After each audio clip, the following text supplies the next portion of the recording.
current build of Safari. And the Safari web browser is not taking advantage of hardware acceleration, so you really get a sense for how dramatic the difference is when we use the full power and capability of the device. You saw it on the PC, you've tried it yourself if you've downloaded IE9, and now you can see the difference on the phone. So that is a first real-world example of the performance difference. Now, I'm going to use IE9 here and navigate over to another site and just give you another example of what you saw in the video. One of the sites that was shown in the video, and all those sites you can try yourself if you download IE, all those sites in the video are part of the IE9 test drive site.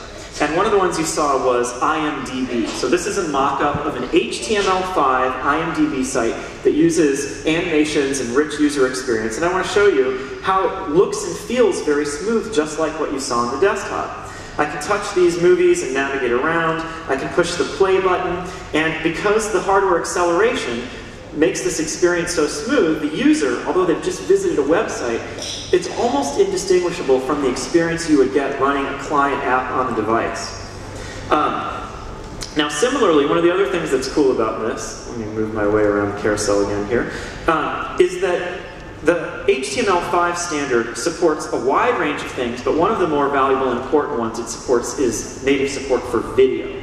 Lots of websites today use Flash or other plugins to implement video on websites. And in our case, we don't support many of those sites. But with IE9 and its standards-based support for the video tag, sites like this IMDb site enable native support for video just using HTML. So in this case, I'm going to touch the item for Despicable Me. We're going to hit the web service here, the website, start downloading this video and playing it. You'll see in just a second, if we still have our connectivity, you'll see streaming H.264 video in high definition. And maybe we don't have enough connectivity for you to actually see this, but trust me, we typically would show streaming high definition H.264 video. I'm going to actually go back and try that one more time and see if we get lucky on the second try.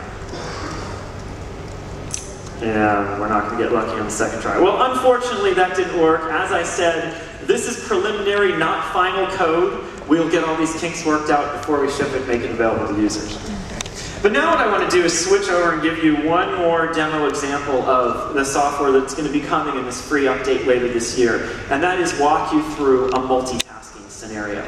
As Steve said, later on this year, in 2011, we'll make this update available for all Windows Phone 7 users who will then get added support for multitasking of third-party apps. Today, Windows Phone 7 multitasks our own first-party code, but generally we don't multitask third-party apps because we want to make sure the user has a very predictable long life in their battery. When apps run in the background, if you're not careful about how you architect it, they can often spin and use the CPU and other resources so the battery is drained. What we're going to ship is a multitasking approach that we think does the right balance of protecting the user's battery while letting multitasking happen. So I'm going to start up this demo by running an app. The app that I'm going to run is called Rise of Glory. It's an Xbox Live game that's now available on the marketplace. If you have a Windows Phone, you can try this yourself. It's pretty fun. This is a World War I fighter plane simulation. And once the game launches, I'm going to play the part of the Red Baron flying my triplane over Europe while I'm being attacked by other fighters. So the game is loaded, I'll touch the screen, and here we go. So you can see, let me turn the volume up here and see if we can get some audio. There we go. I am flying my plane around, and today if I were playing this game with Windows Phone 7, if I wanted to make a phone call or send a text, if I navigate away from the game, we essentially put it into a deep hibernation, which takes a few seconds to resume. So I'm going to do the same thing now. Let's assume I wanted to make a phone call. I press the start button, I'll navigate around, I'll do my thing, make my phone call, now I want to go back to the game. We have a convenient back button. Today, if I were to do that on Windows Phone 7, for third-party apps, it might take 4 seconds. For a game, sometimes a little longer, maybe even up to as much as 10 seconds. But with multitasking, the user gets an instant return to the game. So here I go, I'm going to push the back button, back, there's our animation, boom, we're in the game, and it pauses for me, so I can press the continue button. Very, very fast, effectively instant. So I'm going to do it again. I'll press start. We navigate away. I can go do something else on the phone. I can run other apps, whatever I want. When I push back to come back to that app, voila, I can press continue, and I'm flying my plane again. So that's the first scenario, making it really, really fast and easy, I should not fly there, to come back to apps. Now second, because we have that, it suddenly becomes a lot more interesting for users to have a mechanism to switch between apps they've been running recently.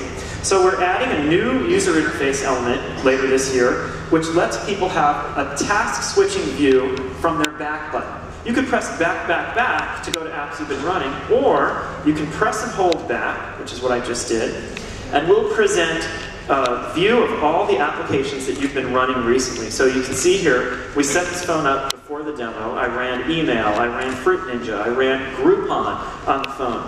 And I want to give you an example now. When you put these things together, I can switch between games incredibly fast. So now I'm going to choose Fruit Ninja. I'm live, I'll unpause the game, and here I am killing fruit. So you can see I'll do that. Now let's go back to our Rise of Glory, press and hold back. Navigate over to Rise of Glory, and now I'm flying my plane. So for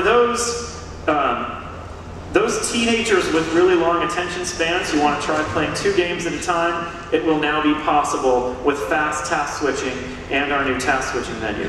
Okay, I have one more multitasking scenario I want to show you, and then I'm going to wrap up this part of the demo. Another really key thing that people have raised as something they'd like to see on Windows Phone 7 that we don't support today is third-party music applications being able to play music as you navigate around the phone. If you use our built-in music application, it works okay, but for third parties, so far, we don't support that. So what I'm going to do is give you a real example of that. I'm going to scroll down here and launch Slacker. Slacker is a free music service that gives me access to a whole bunch of radio stations. So I've launched the Slacker app, and I'm going to touch Today's Hits to start playing a streaming radio station. There we go. And now I'm playing this song, 100 Pianos by July for Kings. Today on Windows Phone 7, with a third-party app, if I navigate away from the app, the music will stop. Not so anymore with this multitasking support. If I press and hold the back button, you'll see again, the Slacker application moves into the task view. I can pan over and pick another app. In this case, I'll choose my email. So now here I am, running email, and the music is still playing uninterrupted, just as a user would expect. If I want to go back to the Slacker app, because I want to change to a different radio station or something, I can hit the back button to go right back to where I just came from, and now I can navigate around and do something with Slacker. This scenario keeps working in lots of different interactions. If I press the start button, of course, as you would expect, music continues to run, and we've tried to make sure the user